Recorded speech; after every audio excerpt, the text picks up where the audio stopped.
Hi everyone, thank you very much for stopping by and returning to the Old World. Today, we're looking at Warhammer The Old World, 1 year on from release. Now, I should say that in response to my look back at the year of 2024, I did have a viewer request from Gatana asking about views on the game as it stands now. Is it worth buying into? Is it worth the investment? So here we are, 1 year in. What are we going to talk about? Well, firstly, I'll address actually what is the game that we're talking about to a certain extent. I'll talk about the rules, I'll talk about the models, and I'll talk about the community before providing my own conclusions. So let's crack on. So what is Warhammer? For those who are not currently involved in the game, we're talking about a rank and flank fantasy wargame. So a fantasy setting and a wargame based around blocks of infantry, cavalry, artillery supported by characters roaming the battlefield. It's not a skirmish game, so everything's in units and their facing is generally important. But that doesn't really tell the full story of what is Warhammer The Old World.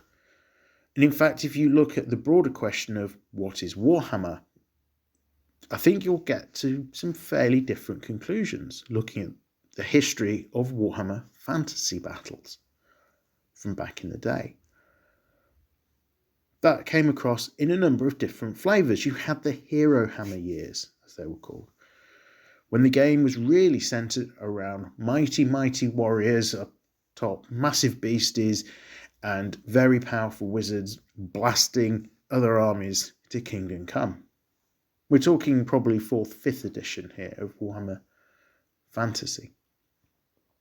Then we had more Infantry Hammer, 8th edition, when infantry suddenly became really relevant. We had very big blocks of infantry, often 50 to 100 models in some cases. And yes, there were powerful wizards floating around in 8th edition. In fact, they had things known as doom spells, which could delete a single unit in one foul swoop.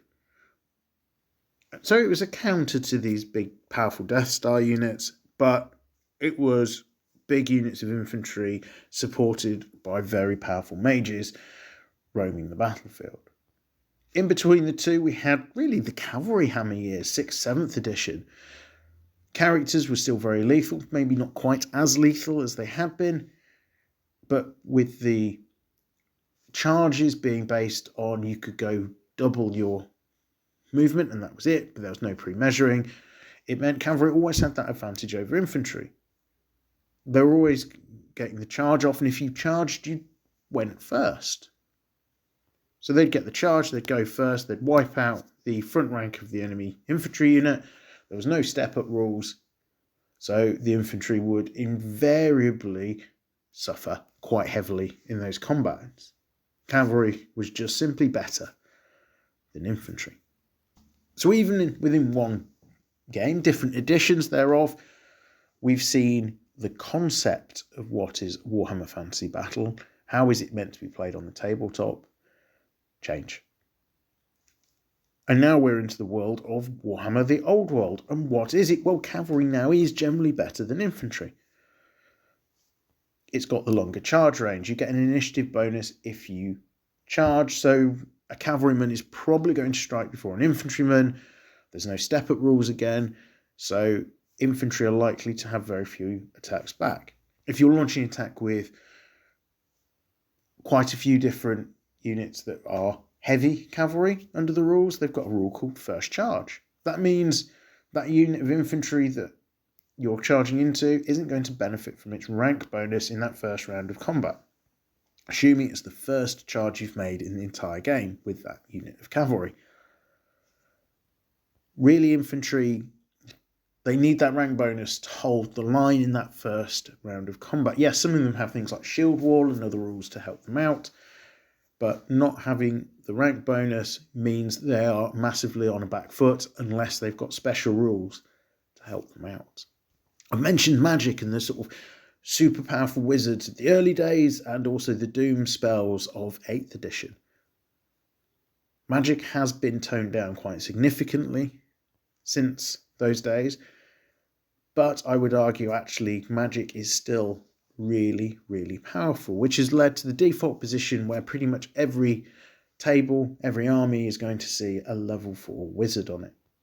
Now, are you going to cast one spell that changes the game utterly? Probably not. There's a bit more nuance to it, but actually a couple of spells in combination, starting to see the effects build on each other to really start turning the game around. Even if you don't really want to use your spells aggressively, most people do seem to agree that a level 4 is important because not only gives you a 24-inch bubble to attempt to dispel stuff, but also you just need to stop your enemy getting the upper hand. Yes, some armies can do without it if they're particularly quick and aggressive, but Magic is still a very, very powerful part of the game. At the start of 2024, the game was seemingly all about very choppy lords on dragons. But I think we've kind of started to move away from that. There was the brief interest in the idea of Linehammer, something which was fairly quickly discredited by a lot of people, though it did have its proponents. But I think we've seen quite a bit of movement over the course of the year around how a game plays out. Yes, a big choppy lord on a dragon is a difficult thing to deal with. But I think people are starting to get more around the concept of how you do that, making other types of unit becoming slightly more important than perhaps they once were. And within this context, we've got to think looking forward at the Throne of Skulls event, which is coming up in 2025. And Games Workshop are bringing in some comp for their own event, which limits the number of level 4 wizards you can have in a 2,000 point army and limits the number of points you can spend on a single character. So the most egregious, the most powerful of those choppy lords on a dragon quite simply won't be possible to take in a standard 2,000 point game. With all of this chat, I'm kind of starting to bleed into point number 2, which is, are the rules any good? And this is highly, highly subjective. If you're looking for a game like Kings of War, you're looking for Kings of War. You're probably not looking for Warhammer The Old World. And as we've touched on, even different editions of the same game, when we look back at Warhammer Fantasy, the way it played out on the tabletop would be very, very different. And relatively small changes, different rules could alter the experience massively. Now, when it comes to actually playing the game, I've had games of Warhammer The Old World decided very early on.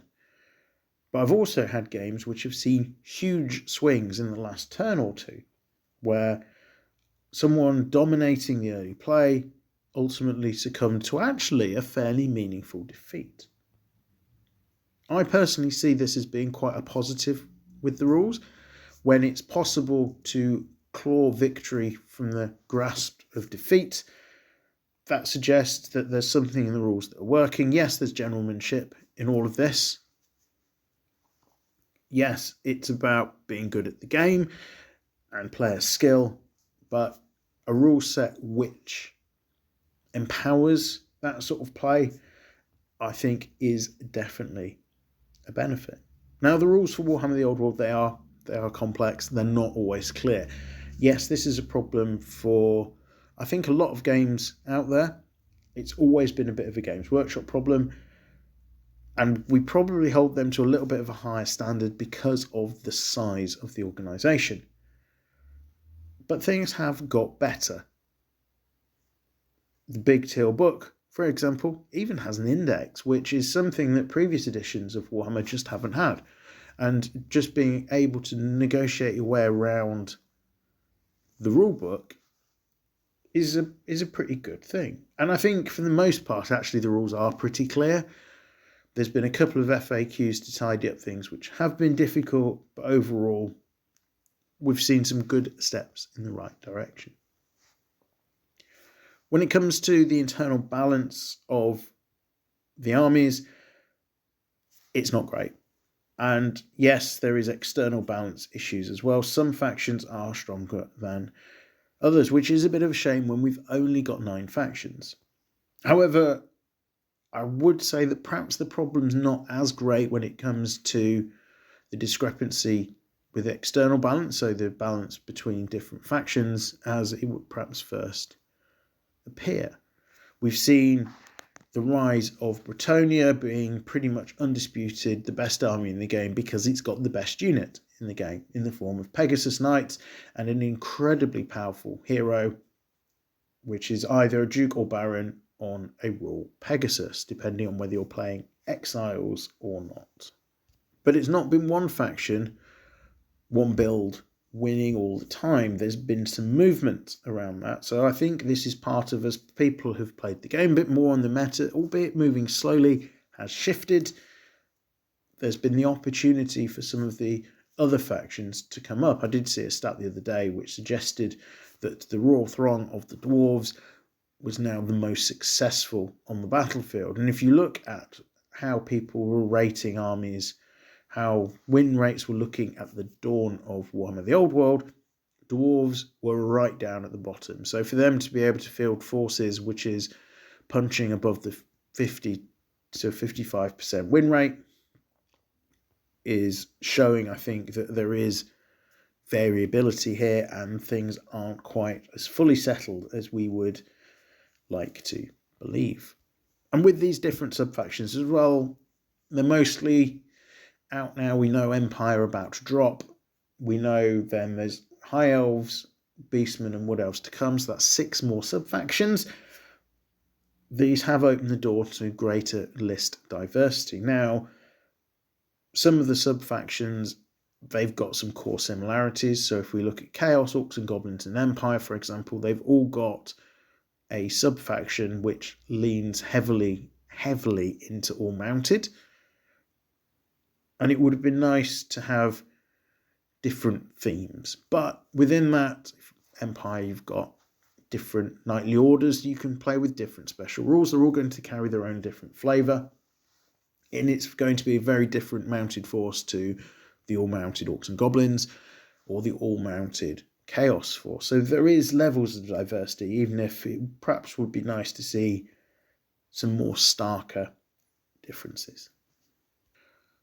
One thing I think that the game could improve with would be a greater array of win conditions. A lot of the scenarios you'll get from the standard games are about taking out more of your opponent's units than they take out of yours. There's very little in the realm of like take and hold. So you could argue that maybe Warhammer 40,000, Age of Sigmar, things like that, where there's objectives to take and hold, just do this better. And I would say that actually, if you're looking at Dwarves, they can be surprisingly mobile with march columns and some of their magic items. So I think realistically all factions have a chance at trying to take and hold objectives. Yes, some will play into it slightly better than others, but I think a bigger variety of ways of winning the game would be beneficial. Having said that, do I think that the current standard scenarios don't work? No, I don't. I think they are producing interesting and fun games, and there is enough difference between them that they're going to give you a variety, particularly if you go to an event of 3-5 different games with different scenarios. You're not going to be playing the same game ad nauseum. Let's talk models.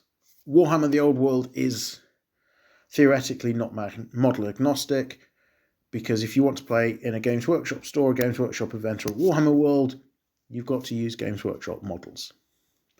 They're obviously pretty expensive. But, and this is a massive but, it is model agnostic really, isn't it? If you're playing down at your local club, if you're playing at a tournament that's not associated directly with Games Workshop, from what I've experienced myself, from what I've seen and heard from others, as long as the models you're using aren't confusing, so they're not representing something they really, really aren't, or you're not using the same models to represent 2 or 3 different things simultaneously on the same field. No one really cares. So if you want to use some historical models, pikemen, for example, to represent your Empire spearmen, no one's going to have a problem with that. If you're using 3D printed orcs, no one's really going to have a problem with that. Is the game model agnostic? Not 100%, but I think as gamers, as hobbyists, we've got a lot of variety open to us, and this is very different from the world of we had during Warhammer 8th edition, for example, where Games Workshop were kind of the only real game in town. Kings of War was just starting to come through, but there wasn't a lot of choice on the market. There's a lot of choice now. And whilst personally I'd say perhaps avoid the dodgy knockoffs and the recasts of other people's models, the world is very much your oyster when it comes to models. Let's move on to talking about the community. And again, purely talking from my own experience here, the community's been really encouraging and accepting. Games have been played very much in the spirit of the game. It's not about winning at all costs. Yes, there will be some people out there that are all about the win. You'll probably find some of them at tournaments. But it feels like they're very much in the minority. And yes, whilst the local scene maybe has got a little bit quieter over the course of the year, I'm still able to get games in. There's still people out there playing the game, which is a positive. On the video I made just before Christmas talking about 2024, and I was looking at low tournament figures and attendance figures, it was pointed out, and I think quite correctly, that of course tournament attendance is a bit of a suboptimal metric. It's just we don't have great metrics that we can use, particularly as third parties. It may be that Warhammer's doing really well as a garage game between friends, that clubs are playing occasionally, if not all the time. And yes, as I say, the noises where I am has died down. There does seem to be less people playing less often, but that doesn't mean there's not a welcoming community out there, and with a bit of digging, games can still be achieved. So what do I think in roundup? Well, is Warhammer The Old World for everybody? No, it's not. I don't think any war game is for anyone, or rather for everyone, because everyone wants something slightly different. But if you are thinking about getting involved, my suggestion would be give it a go. I think the community is welcoming enough that you can organise yourself a trial game without really having to invest anything. Ask people at your local club, they'll probably be able to do a small starter game for you with a couple of sides worth of stuff. Your local store might be able to do an intro game for you. There's online facilities that, let's face it, haven't really existed in the history of Warhammer before. Things like Warhol, where you can play online games without having to buy a single miniature. You can play a bunch of games and see if this really is for you. So I would really conclude by saying, if you're interested in Warhammer, maybe you've seen Warhammer Total War, maybe you're wondering what all the fuss is about from a model gameplay, maybe you've just walked past a Warhammer store and think, that looks cool, I want to see what that's all about. Give it a go. There's so many ways of doing it now which involve negligible cost to yourself before making that decision to jump in. Is it worth picking up? Is it worth that first try? Absolutely. Is it worth buying in if you enjoy it from those trials? Absolutely. And if you want to just jump in, sure, money your choice, but it's definitely a game I've enjoyed playing over the past year. They are but my humble thoughts on Warhammer The Old World. Do I think it's a good game? Yeah, I think it is overall. I think it's fun, I think it's interesting, and I've enjoyed playing it. If you've enjoyed this video and find it useful, do consider a like and subscribe. I do regular content on all things Warhammer The Old World.